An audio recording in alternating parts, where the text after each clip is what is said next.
YSR Congress party నాయకులు వెన్నెముక లేని వాళ్ళు. వాళ్ళ పెళ్ళాలకు కూడా వేరే వాళ్ళతో పెళ్ళిళ్ళు చేసి పంపిస్తారు.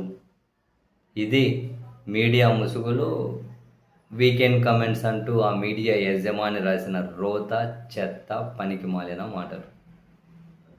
దీని వైపులా సరే, తెలుగుదేశం పార్టీ మీడియా కాబట్టి తెలుగుదేశం పార్టీ కూటమి పార్టీలు ఏదో పైకి ఖండిస్తూ ఉన్నా, ఎందుకంటే లేకుంటే ఇంక మళ్ళీ చాలా ఎక్కువ నష్టం జరుగుతుందని.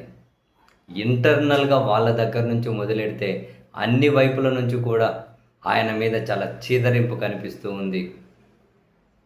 ఒక కూటమిలో కీలకంగా ఉండే ఒక మహిళా ఎమ్మెల్యే గారు అన్నారట ఒక జర్నలిస్టుతో, రాజకీయాల హద్దులు దాటి ఇంట్లో మహిళల వరకు వెళ్ళిపోతే రాజకీయాలకి సంబంధం లేని మహిళల్ని కూడా అన్ని మాటలు అంటే, మరి రాజకీయాల్లో ఉన్న మాలాంటి వాళ్ళ మీద అటువంటి వాళ్ళకి ఎటువంటి అభిప్రాయం ఉందో, అసలు ఈ రాజకీయాల్లో ఉండాలంటేనే భయం వేస్తుంది అన్నారట కూటమి పార్టీకి చెందిన ఒక ఎమ్మెల్యే గారు, మహిళా ఎమ్మెల్యే గారు. ముమ్మాటికి నిజం.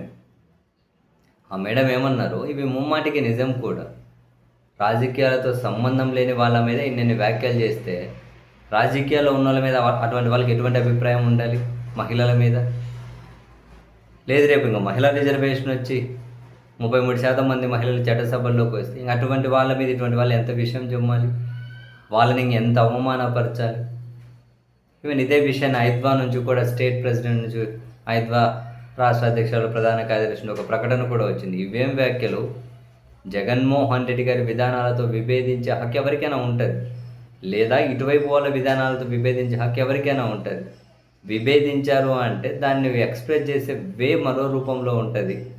ఇవి పూర్తిగా ముమ్మాటికి బుద్ధి లేని వ్యాఖ్యలు. ఇటువంటి వ్యాఖ్యలను సభ్య సమాజం హర్షించకూడదు. ఆయన క్షమాపణ చెప్పి తీరాల్సిందే. మహిళల్ని అవమానించడం కదా, అంతకు మించి వేరే స్టేజ్కి వెళ్ళిపోయాయి. ఇంత రోత వ్యాఖ్యలు ఏంటి అని చెప్పి వాళ్ళు కూడా ఖండించుకుంటూ ఒక ప్రకటన. వీళ్ళు ఖండించడం, వాళ్ళు ఖండించడం కాదు. ఎవరైతే వీటిని మద్దతు పలుకుతారో వెళ్ళి మీ ఇంట్లో ఆడవాళ్ళకు చూపించండి, వీళ్ళు ఇలా అంటూ ఉన్నారు, మేము మద్దతు పలుకుతూ ఉన్నాం, మీరేమంటారు అని మీ ఇంట్లో ఆడవాళ్ళని అడగండి. ఏ పార్టీ అయినా కావచ్చు, అసలు రాజకీయాలతో సంబంధం లేని వాళ్ళు కావచ్చు. ఇటువంటి మద్దతు పలుకొచ్చా, మనం ఇలా అనొచ్చా,